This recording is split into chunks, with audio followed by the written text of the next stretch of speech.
Tiens, passons sur Garland si tu veux bien.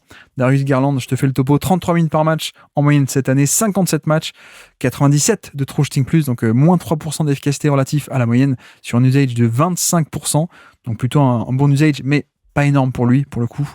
Et c'est vrai que pour te lancer, on est sur une saison décevante, mais en même temps aussi qui a été marquée beaucoup par les blessures. Par la blessure, hein. Par la blessure, et contre Boston, justement, je me rappelle. Oui. Il se fait la mâchoire. C'est compliqué parce que c'est une saison qui est pas très très bonne. Autant Darius Garland est un super joueur, mais autant finalement, toute sa saison, elle a été marquée de c'était quand? C'était en fin décembre peut-être, hein, quelque chose comme ça. Début décembre, ouais, sur Porzingis, là, c'est ça, hein. Et on a l'impression qu'en fait, il est jamais vraiment revenu. Ouais. Donc finalement, ça fait peu de points, une efficacité qui est bien plus basse que les dernières saisons. Beaucoup de pertes de balles, comme si le mec il était un peu jamais vraiment revenu, en fait pas vraiment revenu lui-même en tout cas, donc ça c'est un peu dommage. Ça reste un top shooter, il est toujours excellent sur les shoots à 3 points. J'ai noté 38,8% sur les pull-ups à 3 points, donc ça reste un shooter excellent. Il a un régime de tir très compliqué, il est peu assisté, hein, Garland, il est quand même pas mal dans l'autocréation.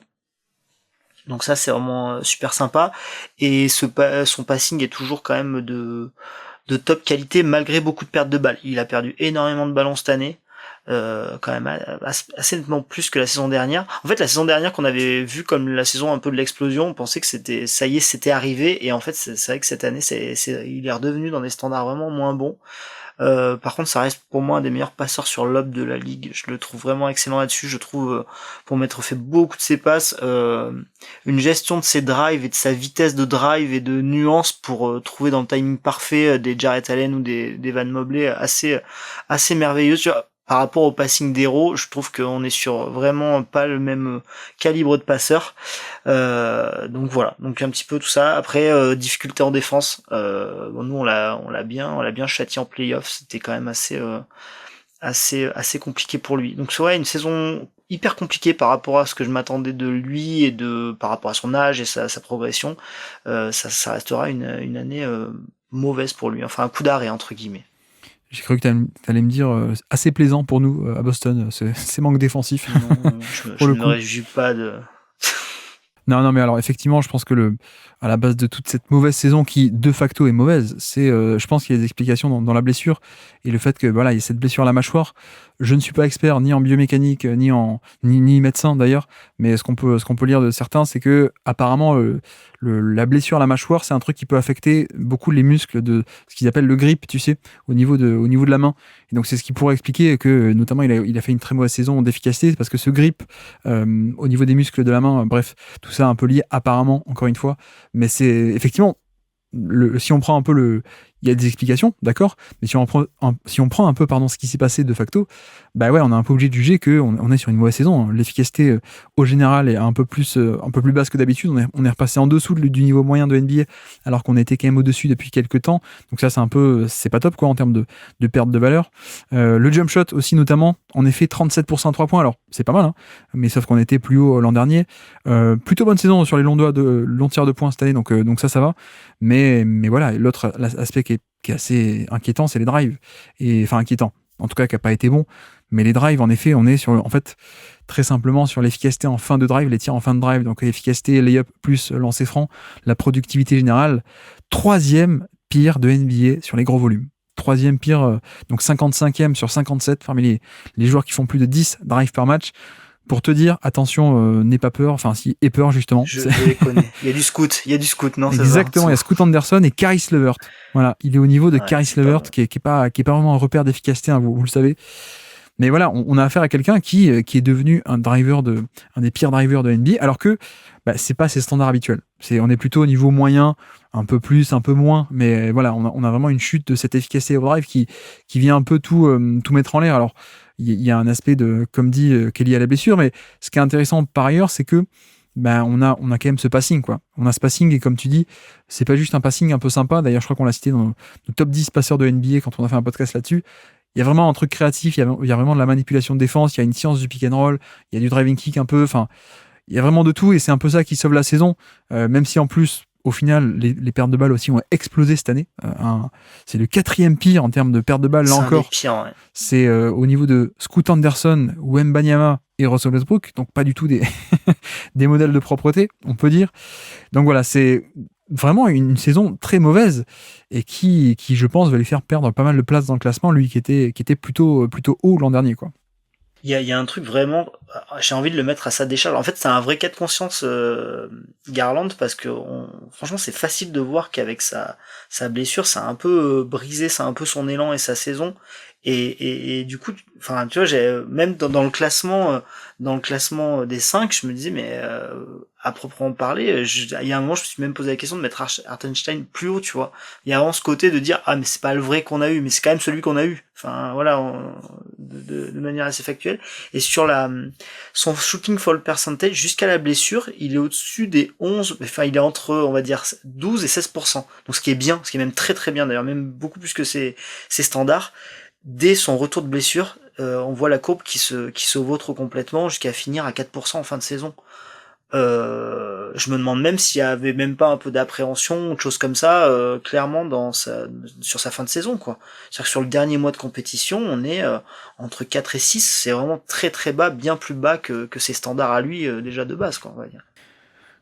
Ouais, effectivement, et bon, la défense aussi un peu affectée par ça, et bon, ce qui est marrant, c'est que la thématique plus générale de Cleveland, c'est un peu la redondance des profils, tu sais, avec le manque de spacing à l'intérieur, peut-être les déficiences aussi défensives du backcourt avec deux petits, donc en termes de défense collective, c'est un peu compliqué de faire avec ça, même si la défense était quand même au niveau, hein, cette année, et même l'an dernier, mais voilà, c'est un peu, c'est tous les problèmes habituels de Cleveland, et c'est vrai que là-dedans, il y a des raisons, il y a des explications, sans doute la blessure, mais en tout cas, le résultat final est quand même pas très beau. Et donc, où est-ce qu'on va le classer, ce résultat final? Où est-ce que tu proposes qu'on l'insère dans le classement?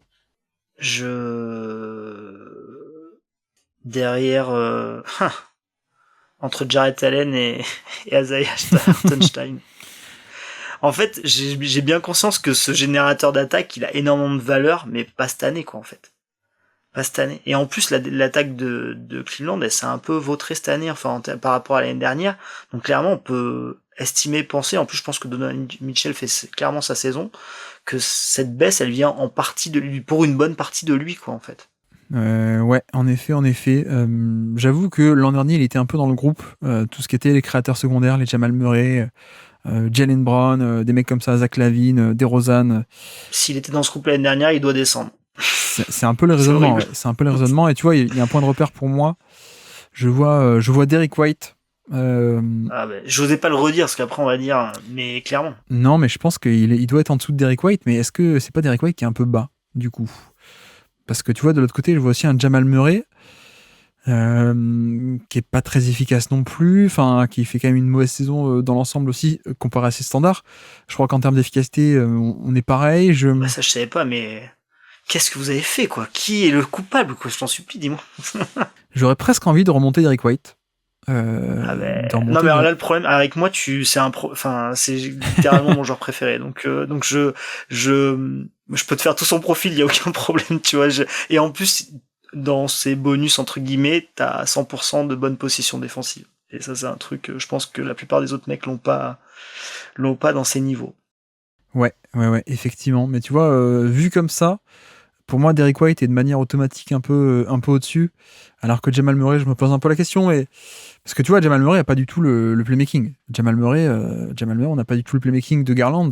Alors cette année, il est efficace, Murray, un peu, il est au niveau de la moyenne, mais tu me diras, Garland n'est pas si loin que ça non plus.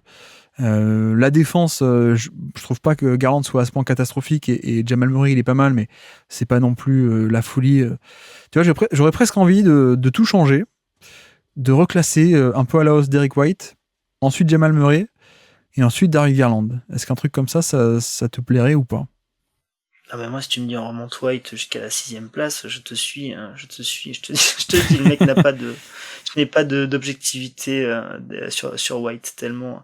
En plus, je regarde, tu vois, Murray, il y a même pas un volume de scoring énorme, quoi, en fait. Non. Tu vois, parce qu'en fait, moi, pour un White, justement, ça peut être une de ses limites, c'est-à-dire que ça reste pas une des premières options de son équipe offensive et tout, mais il y a une super efficacité, un volume je sais même pas combien il met de points par match, mais 15-16 dans ces eaux-là, qui est pas énorme, mais super efficace. Et je veux bien entendre que si t'as un mec à côté qui met 27 points, voilà, c'est pas le même rôle. Mais Murray, c'est même pas ça en fait. C'est même pas ça. Donc oui, clairement, ça me choque pas si tu me dis ouais, t'es devant Murray. Ok, bah faisons ça alors. Faisons ça. Donc on reclasse, on remet. Comme ça, en plus, je pensais à ça aussi, mais ça permet de rapprocher Derek White de Tyrese Maxey aussi, qui est par là. L'écart m'allait pas, mais ça me va de la rapprocher un peu plus comme ça. Donc on aurait Maxey 14, Derek White 15. On insère Garland par là. On met ensuite Jamal Murray, Desmond Bane et Jarrett Allen. Ok. Bref, faisons comme ça, on peut y aller. Et donc, petit quiz pour finir. Nous sommes le 6 mars 2024 et c'est un crossover de l'espace sur un joueur que t'aimes bien, sur Sam Hauser. Est-ce que ça te parle, cette action marquante de la saison ou pas? Toi, le fan de Boston, qui est sur le terrain? Est-ce que tu es capable de me citer des joueurs sur le terrain au moment de cette action marquante de Darius Garland? Darius Garland, Donovan Mitchell, Non, pas sur le terrain. Caris LeVert, Levert, oui, sur le terrain. Max Strus, Max Strus n'est pas sur le terrain, non. l'ancien de Philly, shooter, un peu costaud. Oui, qui était attaquant à l'Olympique de Marseille, ouais, tout à fait. Euh, Attends, je l'ai plus. Comment il s'appelle Ah, Mamad. Tu connais pas Mamad? Nyang, George Nyang. Oh là là. Exactement, George Young et pas Mamad George Young. Nyang. Donc c'était lui genre ouais en 3-4 donc Allen ou Mobley. Allen, ouais, en effet. Pas Mobley. Il reste un dernier qui est une légende du Miami Heat. Non, Tristan Thompson. Non, meilleur joueur de l'histoire de la franchise de Miami. Je l'ai pas. Ah, c'est Dean Wade. Exactement. Et ça doit être le match où il nous remonte 21 points ou je sais pas quoi, où il met Je plein de crois que 3 c'est points ça, en fin ouais, de début match. mars. Du coup, j'ai le match en tête là, du coup. Ouais, je crois que c'est ça. Tu t'es pas fait avoir hein, par mon Dwayne Wade, Dean Wade. Bien joué. Et donc, côté Boston? Donc Hauser, donc ça doit être un moment où il y a un peu des remplaçants. White, White est là, oui, tout à fait. Pritchard, Non. C'est pas Pepe et Peyton Pritchard, c'est un autre Pepe sur le terrain. Fil pressé. Non. Attends. Un autre Pepe, un autre papy, quoi. Ah, Orford. Orford, D'accord, Orford, Hauser, Tatum. Non, pas lui, l'autre. Brown. Ouais. Et du coup, il me manque qui? C'est horrible, c'est là où je galère le plus. Sam Hauser, Orford, Jalen Brown, Derek White et Porzingis. Et Porzingis, tout à fait. Voilà qui est sur le terrain.